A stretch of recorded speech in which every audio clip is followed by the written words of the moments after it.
Hello students, आज हम आलेख का पार्ट 7 जो आलेख का हम पढ़ रहे हैं उसका आगे का भाग पेज 97 का उदाहरण देख रहे हैं। पेज 97 पर जो उदाहरण दिया गया है, हमें सामान्य स्वरूप से रेखीय समीकरण आलेख पर दर्शाना, इससे संबंधित उदाहरण दिया गया है। तो इस उदाहरण को हम हल करेंगे। हल करके बिंदुओं के निर्देशांक प्राप्त करेंगे। कम से कम 5 बिंदुओं के निर्देशांक प्राप्त करना है और उन निर्देशांकों को आलेख बनाकर पैमाने की विधि से आलेख बनाना है और उस पर दर्शाना है। तो थोड़ा सा काम बड़ा है लेकिन आसान है और ये हमारा पाठ 7 आलेख का एक महत्वपूर्ण भाग है और अंतिम भाग है। इस भाग को पढ़ते ही प्रश्न संग्रह 7.2 आ जाएगा। हम 7.2 करेंगे, उसके बाद प्रकरण का शुरुआत करना है, अर्थात हम अंतिम पड़ाव की ओर हैं। हमारा पाठ 7 इस टॉपिक से ही अंत होने वाला है। तो इस टॉपिक में क्या है, इस टॉपिक का नाम जान लो, सामान्य स्वरूप से रेखीय समीकरण को आलेख पर दर्शाना। मैं बताई थी ना कि हम x बराबर 2, y बराबर -3 या x बराबर a, y बराबर b, ये एक रेखीय समीकरण है जिसमें एक निर्देशांक होता है और उसको आसानी से हम एक रेखा के रूप में, सिंगल रेखा के रूप में दर्शा देते हैं। क्यों? क्योंकि वह किसी न किसी अक्ष के समांतर होते हैं। लेकिन जब सामान्य स्वरूप से रेखीय समीकरण आता है तो उसमें x और y निर्देशांक दोनों भी होते हैं, जैसा कि यहाँ दिया है 2x ऋण y धन 1 = 0।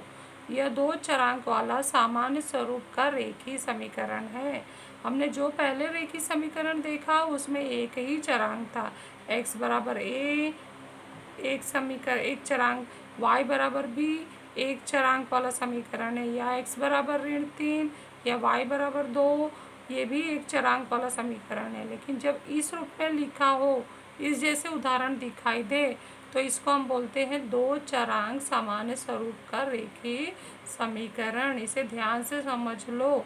2 चरांक, एक चरांक वाले समीकरण को आलेख में दर्शाना आसान होता है, उसके लिए इतना हल करने की ज़रूरत नहीं होती है, उसे हम झट से हल कर सकते हैं, झट से उसको आलेख पर दर्शा सकते हैं। इसको हमने इसके पिछले वाले वीडियो में हमने दर्शाया है, जैसा कि हमने x बराबर 2 को y अक्ष के समांतर रेखा खींचकर दर्शाया, y बराबर -3 को x अक्ष के समांतर रेखा खींचकर दर्शाया। लेकिन जब इस तरह से समीकरण जिसमें 2-2 चरांक दिखाई दे, ऐसा समीकरण आए, तो इसे दर्शाने के लिए हमें पहले हल करना होता है।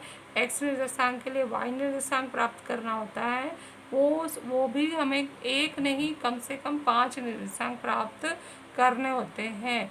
तो जब पाँचों प्राप्त कर लेंगे तो उसे आलेख पर दर्शा के हम इसका आलेख बना सकते हैं।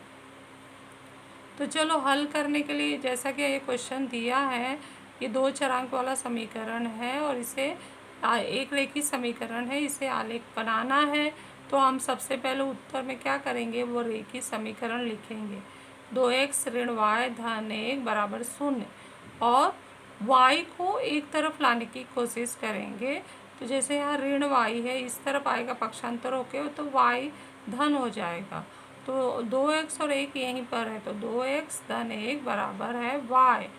अब इसका हमें 5 मान ज्ञात करने के लिए मैंने x का मान ली हूँ अलग अलग। x बराबर 0 समीकरण 1 में रखेंगे, x बराबर 1 समीकरण 1 में रखेंगे, x बराबर 3 समीकरण 1 में रखेंगे। तो यहाँ हम देख रहे हैं हमारा 2 मान शून्य का है और 2 मान धनात्मक हो गया और नीचे 2 मान हमने ऋणात्मक लिया है। x बराबर -2 समीकरण 1 में रखने पर और x बराबर -4 समीकरण 1 में रखने पर। तो ये रखने के लिए मैंने हेडिंग डाल लिया है, ऐसे आप लोग भी डाल सकते हैं। और फिर इसको अब हल करना है, हल करके y का मान निकालना है और उसे इस बॉक्स में भरते जाना है। तो चलो हम हल करते हैं। हल करने वाला हमें इसे लाइनिंग वाले पेज पे ही करना है।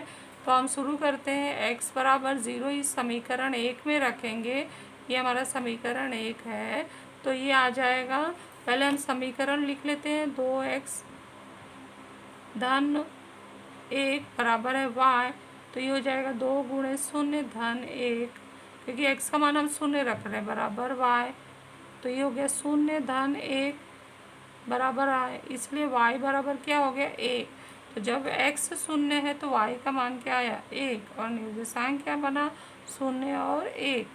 x बराबर 1 रखने पर तो हम समीकरण लिख लेते हैं, 2x धन 1 बराबर y। तो 2 गुणे x का मान 1 रखेंगे धन 1 बराबर y, 2 1 कम 2 धन 1 बराबर y, 3 बराबर है y का मान आ गया 3। तो यहाँ 3 लिखेंगे और निर्देशांक लिखेंगे ब्रैकेट में, x का मान 1 है और y का मान 3 है। नेक्स्ट x बराबर 3 रखने पर तो वही हमारा समीकरण है, 2x धन 1 बराबर y।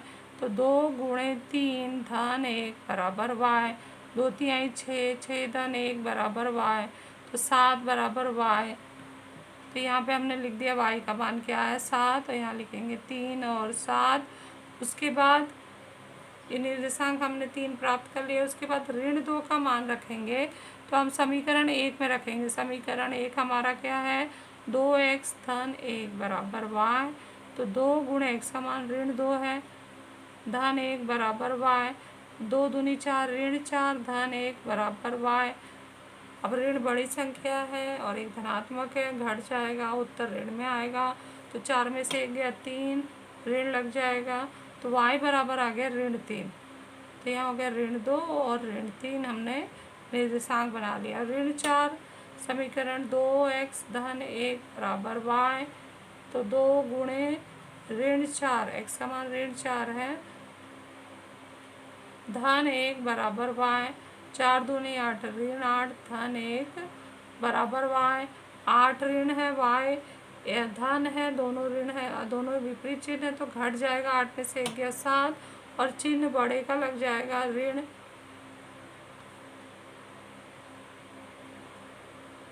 तो यहाँ उत्तर आ गया ऋण 7 और निर्देशांक बन गया ऋण 4 ऋण 7।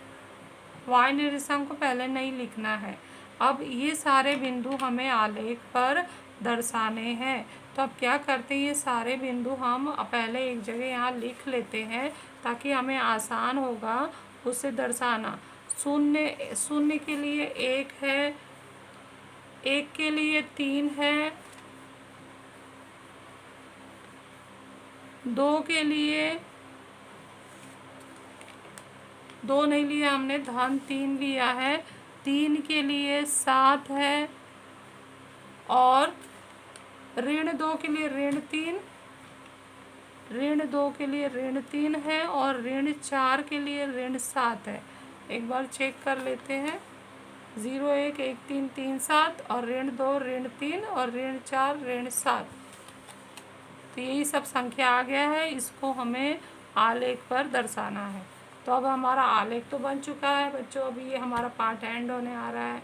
तो आप तक समझ गए होंगे कि जब भी आलेख बनाना है हमें x डैश अक्ष स्केल से अच्छे से गाढ़ी हरी लाइन पे खींच लेना है और उस पर लंबवत y अक्ष y डैश व नाम वाला रेखा जिसको हम y अक्ष कहते हैं खींच लेना है, जो शून्य पर एक दूसरे को प्रतिच्छेदित करेंगे।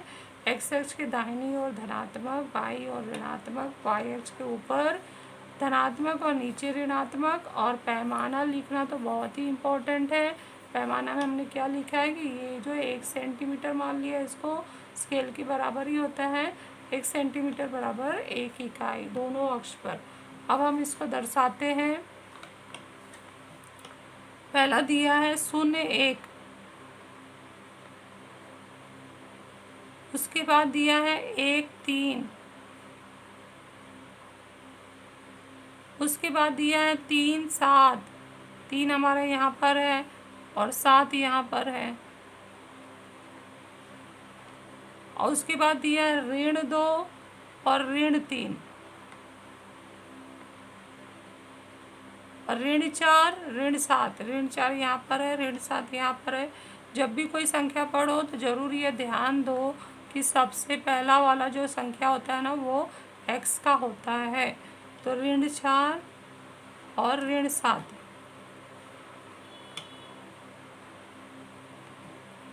ये सारे बिंदु हम दर्शा दिए।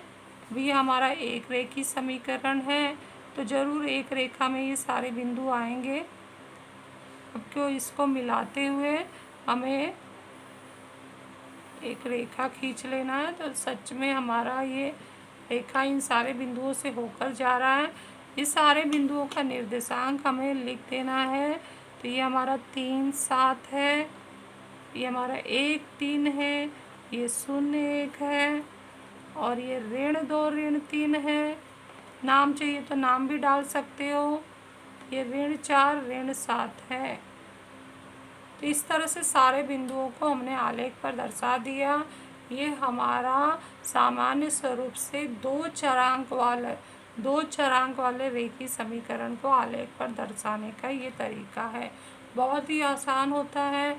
बस इसमें यही एक छोटा सा काम करना होता है कि आपको बिंदु के निर्देशांक नहीं दिए होते, आपको हल करके निकालना होता है, जिसमें आप एक बिंदु शून्य लीजिए, 2 धनात्मक लीजिए, 2 ऋणात्मक। ये संख्या मैंने अपने मन से लिया है, किताब में नहीं दिया है। आप अपने मन से ये डिसाइड करके ले सकते हो। ज़रूरी नहीं यही संख्या लो, चेंज भी कर सकते हो, लेकिन बनने के बाद ये रेखा यहीं से होकर जाएगा। जैसे ये हमारा गया हुआ है। तो नेक्स्ट हम इसका स्क्रीनशॉट ले लो, पेज 97 का उदाहरण का, और इस आलेख का स्क्रीनशॉट ले लो और बना लो। अच्छे से साफ सुथरा आलेख बनाना है। नेक्स्ट हम चलते हैं